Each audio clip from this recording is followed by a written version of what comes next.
What's up, guys? Bonus episode time. We're going to talk about Tech's 100K rule and how it's a really good way to live your life. Even if you don't need to make $100,000 a year, that's not your goal. If you just put that $100,000 goal in place for whatever project or niche you pick, it just makes reselling a lot more exciting. Totally. And it makes life a lot more exciting, actually. So, I have a rule I talk with Chris from time to time. The rule is like, I don't do anything or start anything unless I have a plan and a forecast where I could make $100,000. So, it used to be, I need to make $10,000. My goal is to make 20,000. My goal is to make 50,000. But hopefully, as this progresses, maybe the goal one day is like, I'm not doing this unless I'm making $1 million. So, I like to think big. I think thinking big is, you know, a very positive thing. And, I talked about it before. We've talked about it before. Like when I wake up in the morning, my goal is to be the best. I don't wake up in the morning and say, I'm going to be above average. I don't wake up in the morning and say, I hope my wife makes lasagna and it's okay. Like, I don't want to watch a movie that's just all right. If I'm going to do something, I want it to be great. I want to be the best. I want to at least have a forecast or a goal that is going to be exciting. If your goal is not exciting, or if your outlook is not exciting, it makes it very difficult to be consistent over the long term. And everything that I do and have my hands in, I'm very excited about. So that's why it's easy to do it every day and easy to be consistent every single day with it. I think that excitement is really important because it is a marathon, as we always talk about, and you need the energy to make it through the day. And when you have the goal of being the best, then you could work 20 hours in the day because that's what the best does. If you wake up and you want to just be okay at it or just get by, then you don't need to do it at all. Totally. There are days that go by where you don't work on your idea at all because it doesn't matter when you're being mediocre. Right. So if you want to be the best, you can either do it for the longest, or you could do it the fastest, Yeah. or you could do it the fastest and for the longest. And that's what I did for a long time with the eBay business. I was the fastest, and I was never afraid to work overtime. Never afraid to do 7, 8, 9 o'clock, 10 o'clock, moving at such a hyper pace. Because I had the goal way back in the day where everyone said it couldn't be done, to sell $1 million by myself. That was the goal, a lofty goal, a crazy goal. And that was exciting to me. So now what's exciting to me is, getting the business off the ground, hiring quality employees, where now I can be done every single day at 10 a.m. and have a multi-million-dollar eBay business. That's exciting to me. That's the next forecast. So if you don't have a forecast, if you don't have lofty goals, and even if you have huge goals, if you don't achieve them, you're still going to be in a great spot. But like, we can't wake up in the morning and say, like, I want to sell $1,800 this year. Yeah, you just go back to sleep. Right. It's not a, Totally. and I think that this epiphany happened to me yesterday and today, and I was thinking to myself, I don't want to just do this at the level that I'm at right now. I want to do the best that I can. What is that? I also realized that it takes time to improve things. And so it was really great that Brian posted that you can only improve one thing at a time. So you can have massive, massive ambition, but still realize you're just taking one step at a time. And Yeah. I think you need both. If you don't have that big ambition, we I just don't see people succeeding without that ambition. You don't have to take reckless actions. That's not what we're saying. No, but you hit it on the head. You need massive ambition, one step at a time. So like, for this group that we started, it started with me doing all the listings with the help of the workers. The group previous to this saw me do, waking up at 4:30 in the morning, not going to sleep until 2 in the morning, many days. So like, it's a slow transition and a slow grind and a slow improvement to reach your goal safely, where you have to do it step by step. So like, the things that are happening now are things that I thought about many years ago, and a plan put into place many years ago. I could have hired people a long time ago, but that's a different business from this business today. This business today, I'm finished at 10 o'clock and I don't have to worry about anybody reaching their goal because I've seen it in action for 1,000 days, 1,000 times, and it never messed up or broke. So you can rush into it and have huge ambitions, but you're going to have a lot of problems along the way. But if you could be patient with huge ambitions, step by step, doing things the proper way, the right way, then you don't have anything to worry about. Like I don't wake up in the morning and worry. Like I know the listings are going to get up. I know I have quality people helping me. There's no worries because I was able to be patient even when I can afford to make these improvements or afford to grow the business. I was patient, I showed restraint, and I didn't do it because I wasn't ready yet. I had to be patient. So step by step by step, you're going to win the race when it's one step at a time. I think, when you look at one of the things I really like about your business is the durability part. You've been doing it for 5,000 days in a row, and doing things like that requires a tremendous amount of planning. And then Isaiah mentioned that he was moving, and you said if you were moving, you would move the eBay stuff first. Yep. Most people move the eBay stuff last. Mm-hmm. 100% of people, I mean, not 100%, most people probably move their personal stuff first. Yep. I think that, the eBay business tear down and setup is of the utmost importance because the customer does not care that you're moving. Nope. The eBay metrics does not care that you're moving. You're on a timeline to get those items shipped out. And if you do not get those items shipped out, then your business is affected. So most people don't move to a new residence that's below their living means. Most people upgrade. So if you're going to upgrade and your focus is not 1000% in your eBay business being successful day one of this lifestyle upgrade, then you have your priorities mixed up, in my opinion. So when I move everything for the eBay business first. We can sleep on the floor for a couple days after that. But the eBay business has to be up and running. If you want to take your store down and miss sales, that's fine. But we cannot afford to have the store down and miss sales because we need money coming in every single day and we need to sell items every single day. So I believe that if you're going to move, it needs to be broken down and needs to be set up same day with no interruptions to the shipping process. I think your mentality of business first is, it's kind of refreshing after you think about it for a while and you understand that your responsibility is so much larger. It's essentially when you do that, like your your store serves tens of thousands of customers a year. You're like you're living a life of service. You set it up so that that vehicle serves its community first. And I think you're not thinking about what you want first. And if people can just switch that thinking, they're going to be happier. They're going to have better business, better relationships. Your relationship with your post office carrier is very different than a lot of the people in the group. Totally. We're good friends. I know about her kid. She knows about my kid. First name basis. We got each other's phone numbers. Mm-hmm. Beautiful relationship. And like you said, like everything with the business is service. And a lot of people, they say, oh, family comes first. All this stuff comes first. Like if you don't go to work, your wife is mad and you don't have a family anymore because you can't pay the bills. So like people can say that's the number one priority, but until you can stay home every single day and your wife is happy getting evicted, that's not the number one priority. Your number one priority is clocking in at your 9 to 5 and making sure you don't get fired. That's everyone's number one priority. So like for us moving out of the neighborhood that we used to live in into a better neighborhood so my son can go into a very good school, that's the number one priority.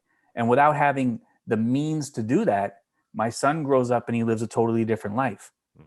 So the business is the number one responsibility because that's how my family can be afforded a lifestyle, whether it's middle class, upper class, lower class, it doesn't matter. If you don't have any money coming in, then you don't have a family. You can't afford to take care of your family. So, the business is number one. If you have employees, those are number one. Those, you work for your employees. Your employees do not work for you. If you don't work for your employees, then those employees are not going to be around for very long. Those are the priority. You have to serve them. You have to make them happy. You have to make sure they're comfortable, and you have to make sure that they believe in you enough to show up every single day and sell their time to you every single day. Huge responsibility. Once you start branching out and you have other responsibilities and you have your hands in other things, it becomes another responsibility of taking care of people and taking care of their families. So business, number one priority, because if you do not have business as the number one priority, you cannot take care of everything else, and you're going to have a tornado and a hurricane of a personal life. But if business is good, family is going to be good, because everything is going to be taken care of. I think once your responsibility goes up, people take you more seriously. So no one interrupts you during the day because you have important things to do. If you, no offense to someone just starting, but if you just sell one or two items a day, you don't have the clout for people to just not bother you while you're working. When you're still figuring it out, people treat you like that. If you start thinking bigger, you have large ambitions, people actually help you if your ambitions are bigger. I think that's also important too. If you're thinking, you know what, I want to support, you want to move from your spouse is bringing home the bacon, and now you want to be the person bringing home the bacon. If you make that wish clear and you show a roadmap, you have a 100 item store and you sell X amount and make so much, and you do 200 and double the results and keep doing that, and people can see where you're going. It's the opposite. They don't interrupt you. They give you the time. I've had that, everyone rally around me when I pick a goal that's meaningful and bigger. I think a lot of it comes down to respect. If people don't respect what you're doing, Yep. then they're going to interrupt you. If people don't respect your one listing a day goal, they're not going to respect the goal. Mm-hmm. If you have a goal that commands respect, if you have a business that commands respect, if you operate in a manner that commands respect, then everything else changes after that. So if your business is not respectful because you're not, treating it as a business and you're treating it as a hobby, then you can't expect anybody else to respect your business. If you don't respect your business, no one else is going to. And the reason why everyone around me respects my business is because what I just explained earlier, the business is number one. If you don't respect that the business is number one, then you're not around me. But I carry myself in a way where it commands respect to respect the business. But you can't okey doke, you can't wing it, you can't just fall into having a respectful business. No. And I think, we talk so much about planning, but there's so much to it. I'm thinking about, as an example, I was thinking about what is the best version of myself. If the best version of myself is maxing out where I live and my sourcing opportunities, that takes a tremendous amount of planning. There's a reason why you say, and it's true, people start out in their living room, then it takes over a bedroom, then it goes into the garage, and it goes into a storage unit. You can't go from your house to the warehouse. You just can't do it that way because there's so much stuff you learn along the way. You can do it, but it's going to fail. It's going to fail. Yeah. It's going to fail. And there's examples of that happening. You can do it, but you're going to fail because there are steps along the way that you need to figure out. So like even for you, like you can model everything after I've done that has taken me 13 years to figure out, but it's still going to take you years to model it because there's steps along the way that you have to do. You have to build up being able to sell 250 a day and facilitate it. You have to build up to acquiring the quality inventory and not blowing all of your money on garbage in order to have that kind of business. You have to build up quality employees, quality procedures. So like, just same for me, I have to build up to 350. I have to build up to 500. But like, I can't just turn over tomorrow and clap my hands in the meeting tomorrow morning and say, okay, we're now a 500 a day company. We're a 500 a sale company. And this is what we're going to do.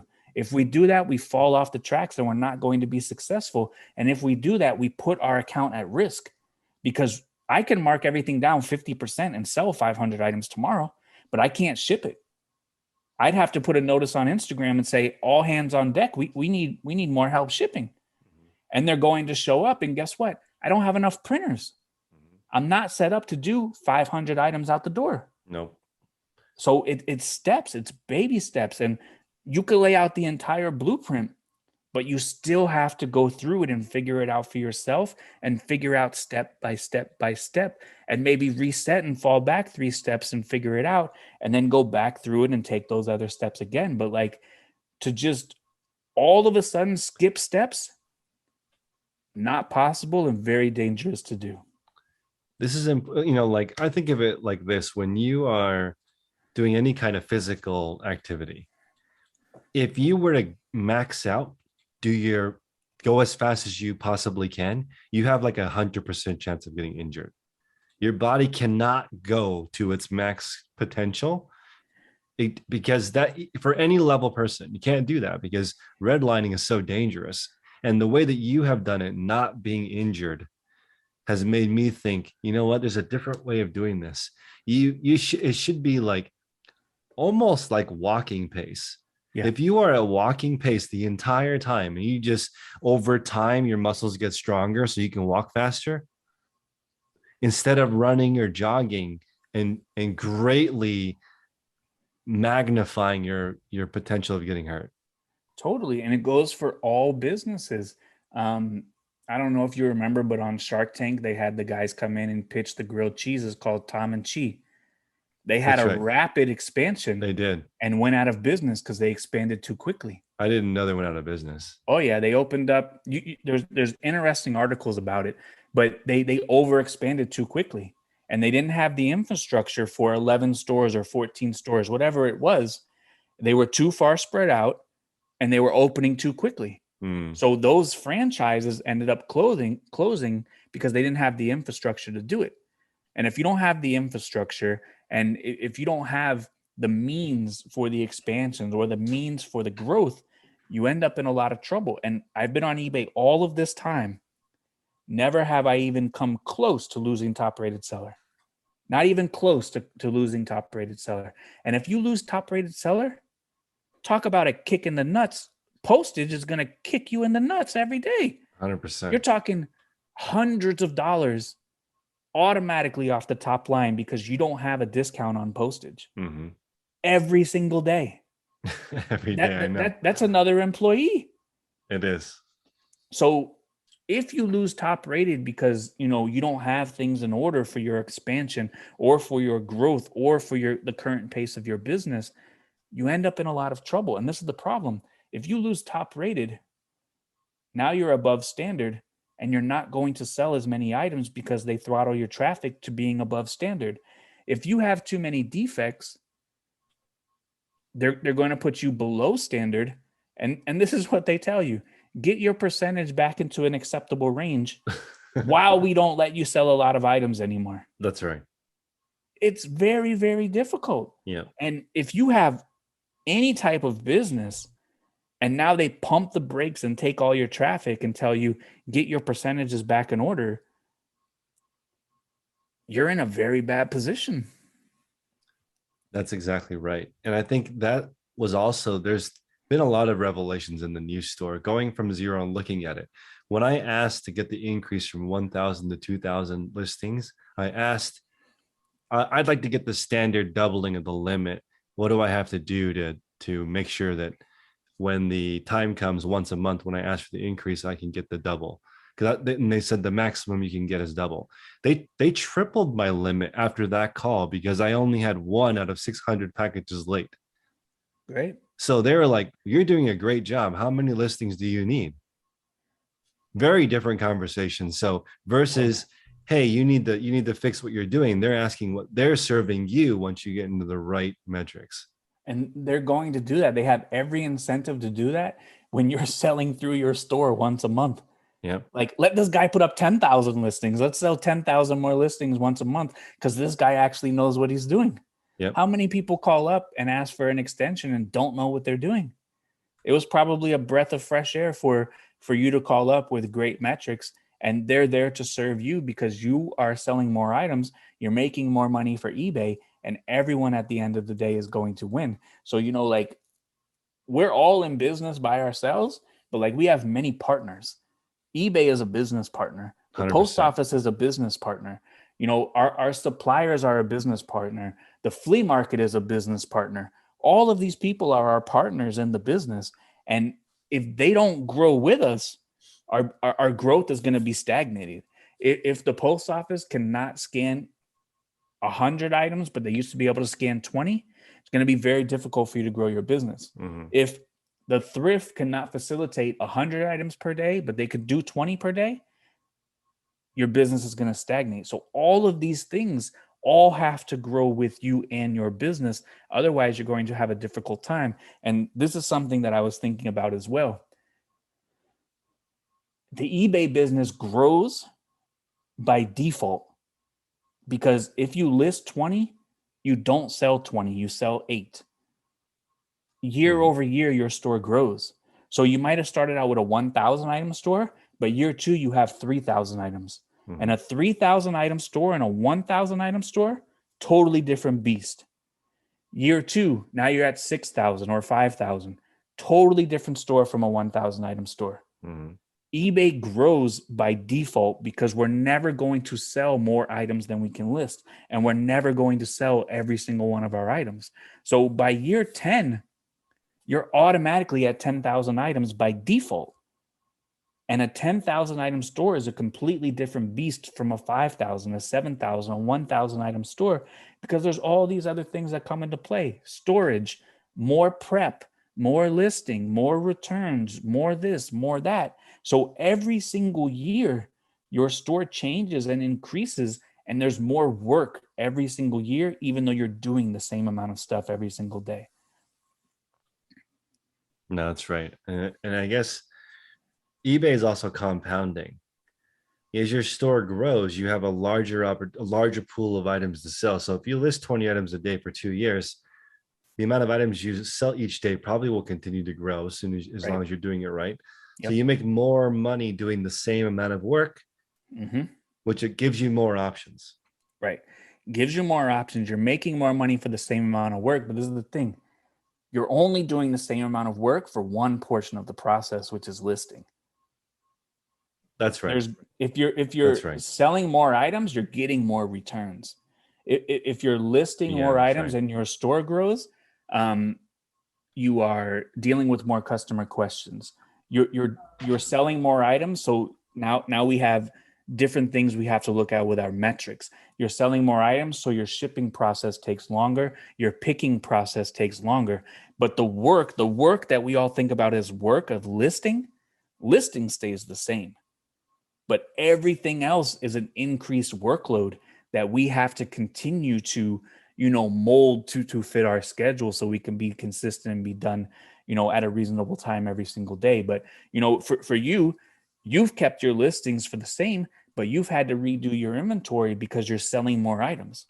So like that was more work of redoing inventory, and it's more work of shipping more items, but the listing part is the same amount of work.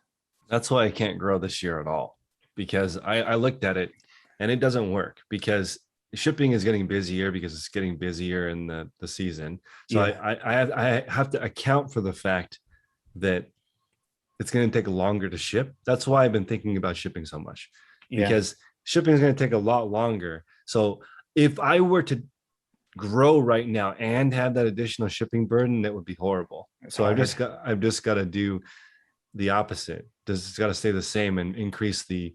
Today I actually got done with shipping earlier because I was thinking about this so much. And it's the same thing with when you're thinking about being a master of the blue button, you start thinking about all the different mechanics of the listing, Right. and you really do learn all the different categories. You learn all the different teams. If you're selling sports stuff, you learn all the different pant types. And I feel like now this is really crazy. After the shipping increase, my priority mails business went up a lot. I feel like a lot of people did stop selling pants because Hmm. it's 70, it's a lot more. It's like 75 cents more during this holiday increase. There's less people jumping into that because if you don't have the top rated seller discount, now it's like $1 more. And thrift store prices didn't go down. Right. So I don't know. I don't imagine that it's become cheaper. And then increasing my shipping $1 didn't affect sales at all. So that makes me think there must be some supply shortages because we don't look a lot at the new prices, but I'm assuming everything across the board is more expensive new. Without a doubt. Without a doubt. I read an article this week that said if you did not get a 5.4% raise, then you took a pay cut this year. That was inflation this year is 5.4%. I think Wow. historically it's like 2%. So we're 2.5 times normal inflation already. So that's across the board. I read another article today that said, how groceries were crazily inflated and Mhm. no one's paycheck has been inflated at all. So, for us selling pre-owned clothing, maybe people are looking for deals. Maybe people are looking for pre-owned. Maybe that's beneficial for us, but we also have to keep in mind like we can't raise our prices as well because our customers are looking for deals. Mhm. Our customer is not the customer that walks into the Gucci store and price is not an option. No. None of our customers are that customer. So our customers are looking for deals. And if we can facilitate deals, then we can have all the customers. But our customer is not going to the Fendi store because price is not an option for them. And like you said in the morning call, that customer wants that experience of overspending. They want that experience from the customer service. That's right. Our customer wants the deal. So like we have to do everything that we can to facilitate the deal while running a business with increased costs across the board. You know, they right now the biggest retail in America is still Walmart. And now we have the Walmart guy in charge of eBay. Yep. It's different now. And looking at I'm all in too. Now that I see that there really is a push to create brands on eBay, if Yep. people really are looking for the deal, then why don't they promote the sellers that are offering a deal? That totally makes sense for them to push. Wow, this person's consistently offering a deal. Let's just push all the traffic here. Let this person continue to build our brand because the repeat customer is the name of the game. Why are all these companies buying back their old stuff? It's also they're getting another sale. They've already shown the customer because they want the customer to they want to double dip. They want to get the Mhm. old item back and sell another new item. Absolutely. The Patagonia CEO was saying, "We can't just sell jackets. How often do you buy a new jacket? It doesn't work. We Right. have to start making they're making food right now. They're looking for ways to get the same customer to come back again. So now that I'm really, if the margins really are going to continue to shrink, then maybe it is repeat customers, customers buying at the minimum, they're just a larger order size. Right. And there's nothing wrong with that at all. No. Because a larger order size, especially for us on eBay, we double dip on shipping Yep. most times. Most Or times. if we send them an invoice, we pad it a couple dollars. So we're double dipping on the shipping. But like you said, they're going to promote the ones that are giving deals. That's why we have the red banner that says coupon. Mm-hmm. That's why on the listing quality report, there's a category that says, are you offering a promotion? Yes or no. If you're offering a deal, do you offer best offer? Yes or no? That's another category in the listing quality report. If you're offering a deal, eBay is pushing us with a big red banner and increased visibility for having a promotion and having best offer. The eBay customer, like you said, eBay wants the repeat customer. The repeat customer might not be our repeat customer, but they need to be a repeat customer for the eBay platform. Mm-hmm. If my customer buys from me and then buys from Chris, that's a beautiful thing. If my customer buys from me and I screw up and Chris never gets that sale, that's the death of the platform. So all of us have a responsibility to make sure that these transactions go smoothly. And when we do screw up accept responsibility, don't fight with the customer, facilitate an easy return. So that way that customer could come back online and then shop from Chris's store. Maybe they're out on me, but we need to do a good enough job for the sake of the platform as a whole to have eBay.com get that return customer. Thank you so much for listening this week. If you'd like to listen to the rest of the episode, please join us at patreon.com/theresourcepodcast. If you'd like to join our mentorship, it's $34.99 per month. It's about $1 a day. And if you don't make more money and save time, we will give you a full refund. See you guys next week.